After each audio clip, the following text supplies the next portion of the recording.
네, 오늘 말씀의 제목은 말할 수 없는 나만의 상처입니다. 우리 함께 읽어볼까요? 시작. 말할 수 없는 나만의 상처. 마음이 상할 때가 있습니다. 마음이 상한 사람을 하나님께서 고쳐주십니다.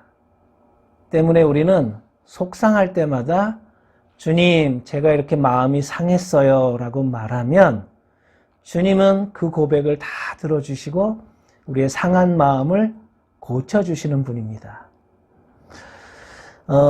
때문에 우리는 마음이 상할 때 하나님께 고백하지 못할 게 없어요. 그렇죠? 그러나 죄를 지은 죄인의 입장에서는 하나님께 자기 죄를 고백한다는 게 쉽지가 않습니다. 죄인이 거룩하신 의인 앞에 선다는 것이 참 어렵고요. 또 환자가 의사 선생님 앞에 간다는 것이 쉬운 일이 아닙니다. 웬만큼 아파도 의사 선생님 앞에 가는 게 참 어렵습니다. 저도 치아가 아플 때 치과 가는 게 겁이 납니다. 무릎이 아파도 정형외과 한번 간다는 게 쉽게 용기가 나지 않습니다. 환자의 입장에서는 병원에 가는 것 자체가 굉장히 두렵기 때문입니다. 지금 예수님은 수많은 제자들과 함께 하나님의 나라를 전파하고 계세요. 예수님은 공인으로서 대단히 바쁜 일정을 보내시고 계세요.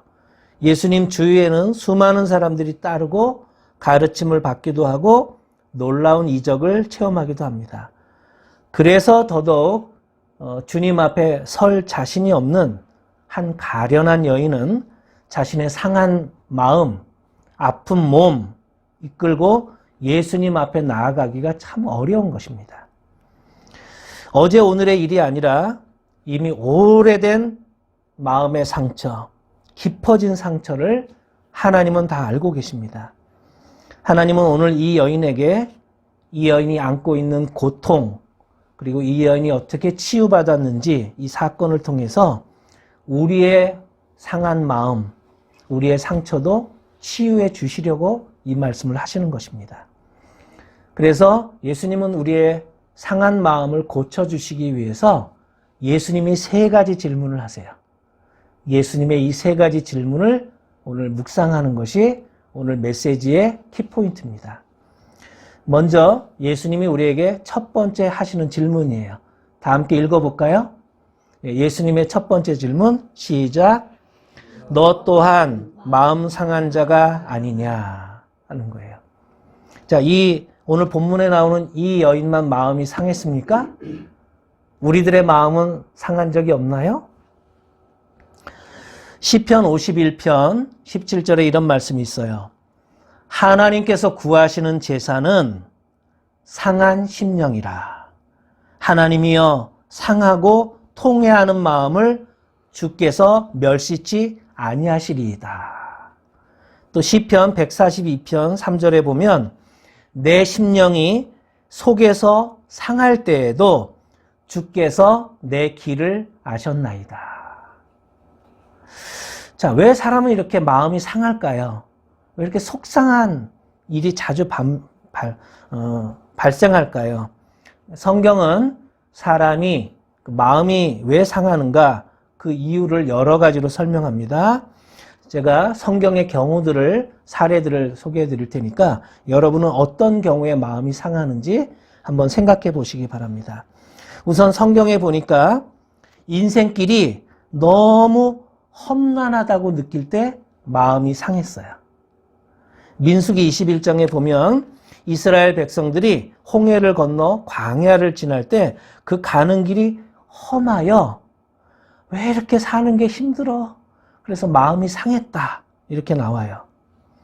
또 자기가 가는 인생길에 방해하는 대적들, 원수들을 많이 만나요. 그 대적들이 회방할 때 마음이 상했다. 이렇게 나와요. 또 베드로후서 2장 8절에 보니까 다른 사람들의 행실이나 다른 사람들이 하는 말 때문에도 마음이 상했다. 여러분, 누가 툭 던진 말, 그 속상할 때 있죠. 또 원수의 핍박 때문에도 그래요. 시편 143편에 보니까 원수가 내 영혼을 핍박하며 내 생명을 땅에 엎어서 나로 죽은 지 오랜 자같이 흑암에 거하게 하였나이다. 그러므로 내 심령이 속에서 상하며 내 마음이 속에서 참담하니이다. 이렇게 얘기해요. 또 하나, 내가 사랑하는 사람들이 눈물을 흘릴 때도 속이 상합니다. 바울이 이제 죽음을 각오하고 예루살렘으로 올라가려고 할 때 가이사랴에 있던 성도님들이 이 바울의 죽음을 두려워해서 가지 말라고 눈물을 흘렸어요. 이때 바울이 이렇게 대답하죠. 바울이 대답하되 너희가 어찌하여 울어 내 마음을 상하게 하느냐. 나는 주 예수의 이름을 위하여 결박받을 뿐 아니라 예루살렘에서 죽을 것도 각오하였노라. 또 어떨 때 마음이 상할까요? 근심 걱정이 있을 때 마음이 상합니다. 마음의 즐거움은 얼굴을 빛나게 하여도 마음의 근심은 심령을 상하게 하느니라. 또 사람들이 나에 대하여 하는 말, 나에 대하여 수군수군 하는 말 때문에도 마음이 상해요. 따뜻한 말은 생명나무와 같지만 가시 돋친 말은 마음을 상하게 한다. 그랬어요. 또 간절한 소원, 소망, 이 소망이 더디게 이루어질 때도 그렇습니다. 소망이 이루어지지 않으면 마음이 병들지만 소원이 이루어지면 생명나무를 얻는다. 그랬어요. 또 가난과 궁핍도 마음을 상하게 하는 원인이 됩니다. 나는 가난하고 빈곤합니다. 내 마음이 깊은 상처를 받았습니다. 시편 109편 22절에 이렇게 말하고 있어요. 또 하나 마음 상할 때가 있는데 오늘 본문의 사건처럼 마음에 깊은 상처가 있는데 말하지 못하는 상처, 혼자 끙끙 앓아야 할 때 속이 상한다. 이렇게 얘기합니다. 오늘 본문의 경우가 그래요. 자, 다른 환자 같으면 자기가 아픈 환부를 보이면서 의사 선생님, 저 여기가 아파요. 이 팔을 좀 고쳐주세요. 라고 말할 수 있지만 이 여인은 어디가 아파요? 자궁이 아파요. 자기가 아픈 곳을 보여줄 수가 없어요. 말하기도 부끄러워요. 이 여인의 경우 만성 출혈증으로서 여인의 자궁벽에 종기가 생겨 불규칙적으로 피가 흐르는 증세인 것 같아요. 더구나 이런 병은 2000년 전 유태인 사회에서는 대단히 부정한 병으로 취급이 되어서 사회로부터 아예 격리시켰고요. 천대하였어요. 오늘날로 따지면 꼭 에이즈 환자를 대하듯 사회로부터 추방을 시켰던 거예요. 피가 흐른다는 이유로. 마치 성병이라도 걸린 것처럼 사람들의 눈총이 따가웠던 거죠. 그래서 이 여인은 좋다는 의사를 다 찾아가 보았지만 고침을 받지 못했어요. 이 약, 저 약 다 복용하느라 고통만 가중이 되었습니다. 치료비도 너무 많이 들어서 이제 돈이 다 바닥이 났어요. 한두 달 그런 게 아니고 몇 년? 12년 동안 그렇게 알아왔어요. 자, 여러분 한번 상상해 보세요. 이 여인에게 남편이 있었다면 그 남편은 12년 동안 이 여인을 극진히 간호해 주었을까요? 지금 팔레스타인 같은 또 탈레반 정권처럼 그 중동 지역에서 아내가 이렇게 피를 흘리는 병에 걸렸을 때 자기 아내를 극진히 보살펴주는 남편이 찾아보기 쉽지 않았을 거예요. 만약 이 여인이 나이가 30살에 이 병에 걸렸다면 지금 나이가 몇 살일까요? 42살이 되었을 거예요.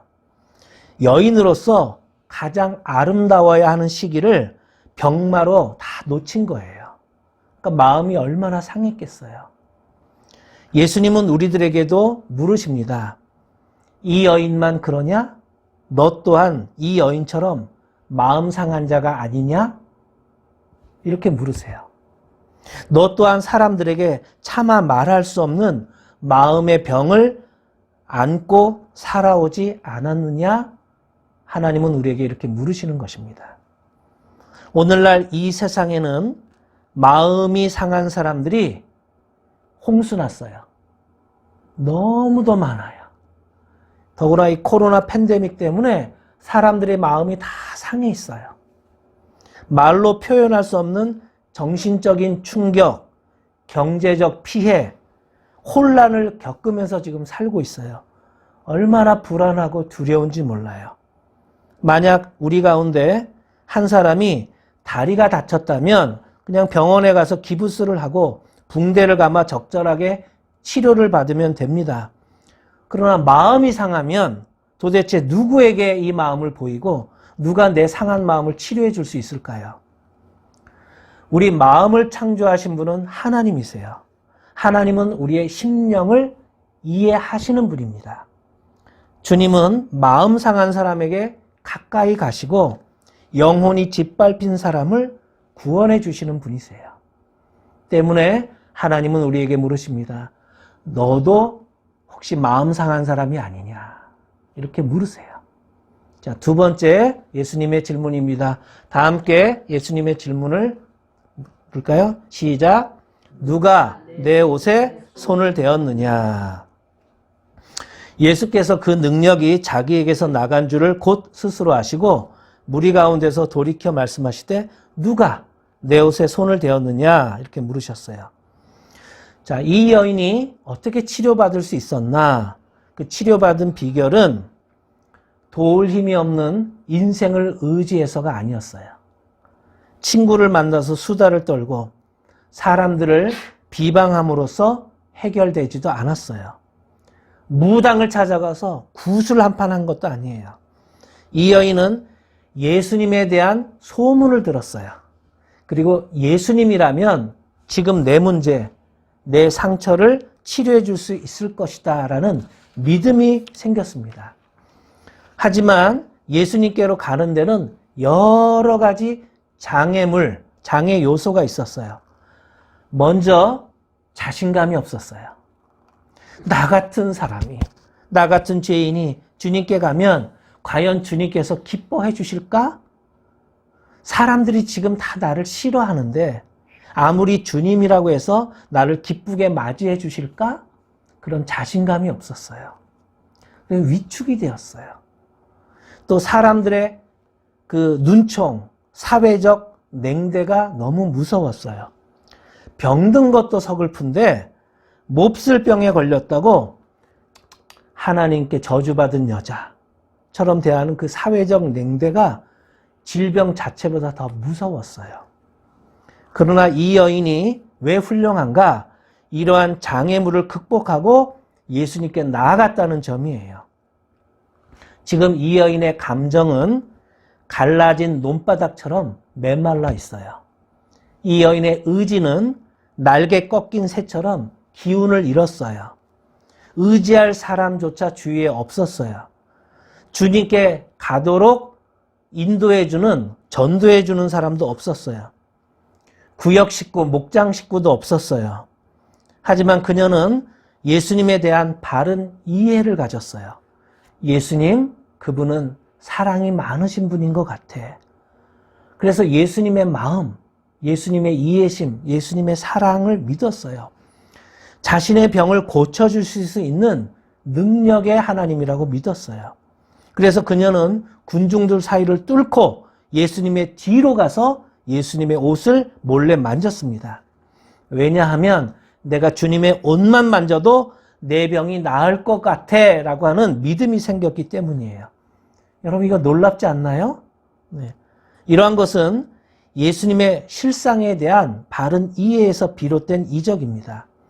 자, 여러분 상상해 보세요. 수많은 사람들이 예수님을 밀치고 하면서 수많은 사람들이 예수님의 옷깃을 스쳤을 거예요. 악수도 하고.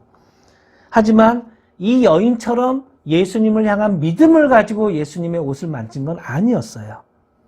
수많은 사람들이 아팠지만 이 여인처럼 예수님께 믿음으로 만진 건 아니었다는 거예요. 예수님이 내 병을 고쳐주실 분이라고는 생각하지 못했던 거죠. 요즘 현대인이라면 어떻겠어요?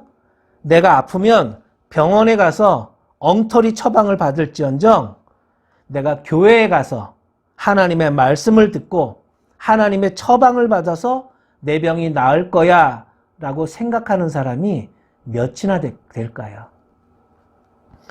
예수님은 어제나 오늘이나 내일이나 한결같은 분이세요. 능력의 하나님이고 사랑의 하나님이에요. 그러나 대부분의 사람들은 그게 남의 일이지 뭐 내 일이야. 그게 남의 사건이지 그게 무슨 내 사건이야? 내 일로는 받아들이지 않는 거예요. 그래서 오늘날 하나님은 위대하지만 오늘날 신앙인들은 무기력한 것입니다. 하나님은 기적의 하나님이지만 지금 크리스찬들은 안 될 거야 라고 미리 포기하면서 사는 거예요. 예수님은 죽음을 이기신 승리의 주님이지만 많은 크리스찬들은 패배의식, 실패의식에 짓눌려 사는 것입니다. 그래서 예수님이 우리에게 묻는 거예요. 누가 내 옷에 손을 대었느냐? 누가 믿음으로 나를 만지려고 하느냐? 이 페더럴 웨이 지역에 수많은 사람들이 나를 안다고 하지만 과연 누가 나에게 와서 믿음으로 내 옷을 만지려고 하느냐? 자기 질병, 상한 마음을 나에게 와서 고백하는 사람이 누구냐? 하나님은 그 사람을 간절히 찾는 거예요. 누가 손을 대었는지 몰라서 묻는 게 아니고요. 너무 귀한 믿음이라서 주님이 찾으시는 것입니다. 그녀를 사람들에게 드러내어 그녀의 병이 나았다는 것을 알릴 필요가 있었어요. 그녀는 몸만 나은 게 아니라 사람들과의 인간관계도 회복되어야 했기 때문입니다. 또한 그녀의 생각, 내가 옷에 손을 대면 나을 것이라는 그런 미신적인 요소를 떨쳐버리고 건강한 믿음으로 성장시켜줄 필요가 있었기 때문이에요. 주님께서 이 질문을 하신 더욱 깊은 의미는 오늘날에도 21세기에도 예수님의 옷에 손을 대면 나도 나을 수 있다고 믿고 주님께 기도할 사람을 찾고 있다는 의미예요. 이 도시에도 이렇게 주님을 의지할 사람, 예수님의 이름으로 기도할 사람을 하나님은 찾고 계신다는 뜻이에요. 야고보서 5장 15절 하나님이 이렇게 약속하셨어요. 믿음의 기도는 병든 자를 구원하리니 주께서 저를 일으키시리라. 혹시 저가 죄를 범하였을지라도 사하심을 얻으리라. 이러므로 너희의 죄를 서로 고하며 병 낫기를 위하여 서로 기도하라. 의인의 간구는 역사하는 힘이 많으니라. 마지막 예수님이 우리에게 던지시는 세 번째 질문이에요. 다 함께 큰 목소리로 읽을까요? 시작. 너의 믿음이 너를 구원할 줄을 믿느냐? 너의 믿음이 너를 구원할 줄을 믿느냐? 예수님이 우리에게 이렇게 물으세요. 예수께서 가라사대 딸아, 너의 믿음이 너를 구원했으니 평안히 가라. 네 병에서 놓여 건강할지어다. 자, 이 여인이 치료받은 비결이 무엇입니까? 주님은 이 여인에게 너의 믿음이 너를 구원했구나. 이렇게 선포하시는 거예요. 주님의 치유 기적들이 모두 다 이 환자의 믿음 때문에 나았던 건 아니에요. 자, 예를 들어서 귀신 들린 사람이 있었어요. 예수님이 그 귀신 들린 사람을 치료해 줘서 귀신을 내쫓았는데 그 사람이 믿음이 있기 때문이었을까요? 아니었어요. 그냥 예수님이 불쌍히 여겨주셨기 때문이에요. 그러니까 본인이 믿음이 없어도 하나님이 불쌍히 여겨주시면 긍휼과 자비를 베푸시는 거예요. 그러나 지금 이 여인의 케이스는 이 여인의 믿음을 예수님이 대단히 칭찬해 주시고 높여주세요. 더구나 놀라운 사실은 이 여인에게 뭐라고 호칭을 하죠? 딸아, 마이 도러, 내 딸아 라고 이렇게 불러주세요. 이것은 하나님의 자녀가 되었다는 인정서예요. 이 여인이 그 혈루증 병에 걸렸을 때 많은 사람들이 지은 죄가 있어서 저런 몹쓸병에 걸렸지, 죄에 대한 하나님의 징계라고 그렇게 생각을 했어요. 근데 예수님은 이러한 저주의식을 말끔히 씻어주신 거예요. 그러니까 병이 나은 것보다 더 좋은 게 뭐냐? 하나님의 딸이 되었다는 확신이에요. 여러분, 병에 나았어도요, 언젠가 또 병에 걸릴 거 아니에요. 그렇죠? 그러나 하나님의 딸이 한 번 되면 어떻게 해요? 영원히 가는 겁니다. 영원히. 하나님이 날 구원해 주시고 내 죄를 용서해 주시고 나를 자녀 삼아 주셨다는 이런 소명의식이 생긴 거예요. 이게 얼마나 놀라운 은총입니까? 죄인을 바라보는 인간의 관점과 죄인을 바라보는 하나님의 관점이 이렇게 달라요. 상처 입은 영혼을 바라보는 하나님의 관점이 다른 거예요. 같은 인간이면서도 아이고 저런 몹쓸병에 걸리다니 하나님께 벌받았구나, 저주받았구나, 이렇게 해석하는 사람이 있는가 하면 상처받은 인간을 바라보시면서 하나님은 너도 내 딸이란다, 이렇게 여기시는 거예요. 여러분 기억하실지 모르지만 한국에 이화여대를 다녔던 아주 얼굴이 예뻤던 이지선 양이라고 하는 여인이 있어요. 이지선. 굉장히 예뻤고 아주 믿음도 좋았고, 그런데 하루아침에 교통사고를 당해서 차량이 확 불탔어요. 그래서 어마어마한 그 상처를 입고 죽을 위기에서 치료받고 살아났는데 얼굴이 완전히 화상으로 흉터가 얼마나 컸는지 사람들이 처음에 이지선 양을 딱 보면 다 놀라는 거예요. 너무 흉측하니까. 그런데 그녀는 절망하지 않았고 하나님을 의지했고 하나님을 평생 찬양하며 살겠노라, 그렇게 결심을 했어요. 보기 흉한 얼굴이 되어 사람들이 무섭다고 생각했지만 그녀를 사랑하는 친구들 또 부모님의 사랑은 변하지 않았어요. 부모는 이 딸의 외모 때문에 딸을 사랑한 게 아니었거든요. 그런데 예수님의 관점도 마찬가지예요. 병들었다고 해서 또 흉한 몰골이 되었다고 해서 하나님께서 우리를 미워하시는 분이 아니시죠. 그래서 예수님은 이 여인에게 평안히 가라, 이제 마음 편히 살아라, 이제 걱정하며 살지 말고 평안을 누리면서 살아라, 평안을 빌어주셨어요. 이 세상이 주는 것과는 다른 절대적 평안을 얻고 이 여인은 돌아간 것이죠. 자, 스스로의 힘으로 도저히 어찌할 수 없는 한계 상황에서 그녀는 예수님을 찾았습니다. 여기에 은혜 받는 비결이 있어요.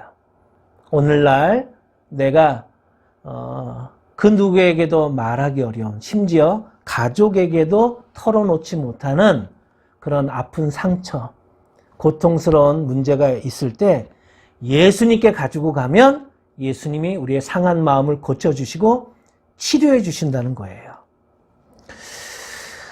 한국에 그 김성일 장로님이라고 하는 분이 계세요. 땅끝으로 가다, 뭐 이런 유명한 소설을 썼던 분인데, 제가 서울에서 덕수교회에서 부목사 생활을 할 때 새벽 기도를 가끔 나오시곤 하셨어요. 그 동서문동 한신 아파트에 사셨기 때문에. 근데 이 장로님이 중학교 때까지는 교회를 잘 다니다가 어느 땐가 그 사르트르의 그 사상에 매료가 되어서 교회를 떠났어요. 왜냐하면 그 사르트르의 책을 읽으면서 자유의 길, 이 사상에 완전히 공감이 되었다는 거예요. 그게 무슨 말이냐 하면 사람은 누구든지 자기 식대로 살아야 하고 그러다가 저지르는 행동은 자기가 전적으로 책임을 지면 된다. 이게 사르트르의 사상이었어요. 그래서 맞아, 뭐 하나님께 맨날 엎드려 뭐 도와달라고 기도해. 그냥 자기 식대로 살다가 자기가 인생을 책임지면 되지. 그래서 그렇게 살았어요.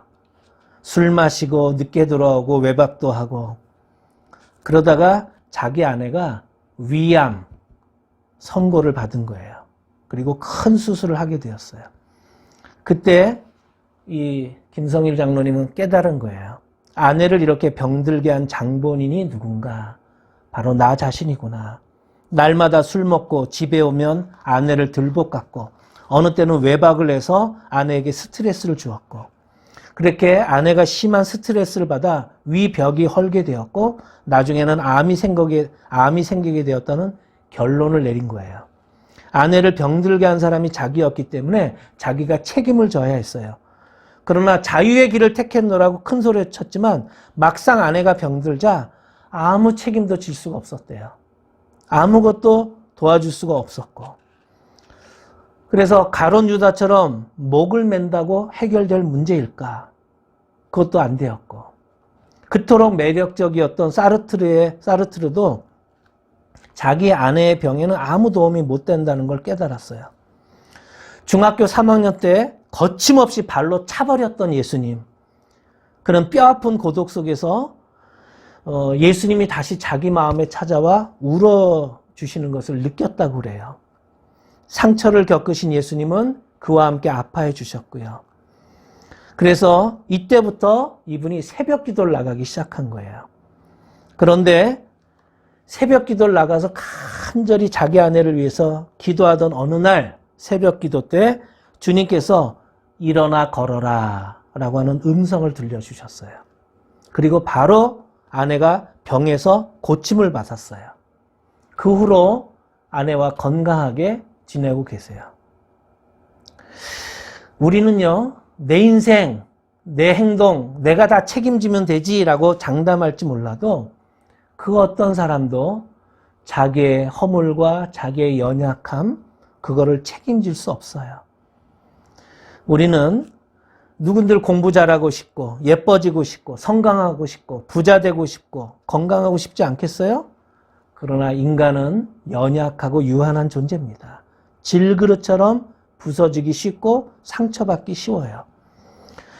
하나님만이 영원하시고 하나님께 받는 사랑, 참사랑을 받을 때 인간이 비로소 행복을, 마음의 평화를 얻을 수 있습니다. 십자가에서 나를 위해서 피 흘리신 예수님의 사랑을 깨달을 때까지 인간은 방황할 수밖에 없는 존재예요. 그래서 예수님은 우리의 상한 마음을 아시고 우리를 치유해 주고 싶으셔서 이러한 말씀을 하시는 것입니다. 수고하고 무거운 짐을 진 자들아 다 내게로 오라. 내가 너희를 쉬게 하리라. 나는 마음이 온유하고 겸손하니 나의 멍에를 메고 내게 배우라. 그러면 너희 마음이 쉼을 얻으리니. 주님께 가셔서 쉼을 얻으시고 건강하시고 또 병에서 놓여 자유로운 삶을 누리시는 여러분 되시기를 바랍니다. 기도하겠습니다. 상처 입은 영혼을 불쌍히 여기시는 하나님, 지치고 상한 영혼이지만 믿음으로 하나님 앞에 나아갑니다. 사람들에게조차 말할 수 없었던 쓰라린 아픔을 안고 살아왔던 여인, 의사 선생님들을 의지했지만 고침받지 못했던 이 여인을 하나님께서 오늘 저희들에게 보여주시니 감사합니다.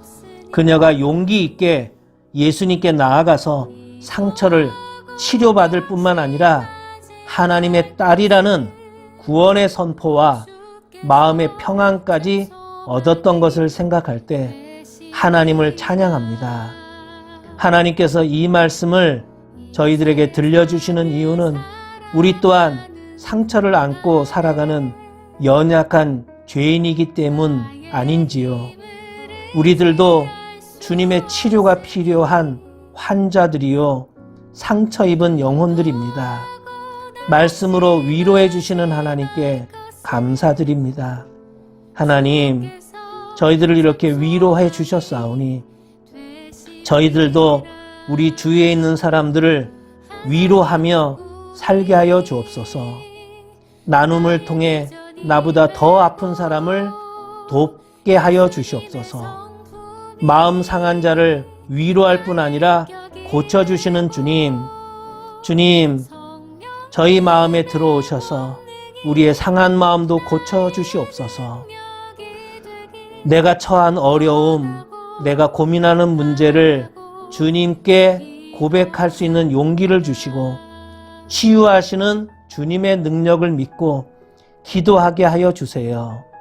어제나 오늘이나 영원토록 동일하신 예수님의 이름으로 기도드립니다.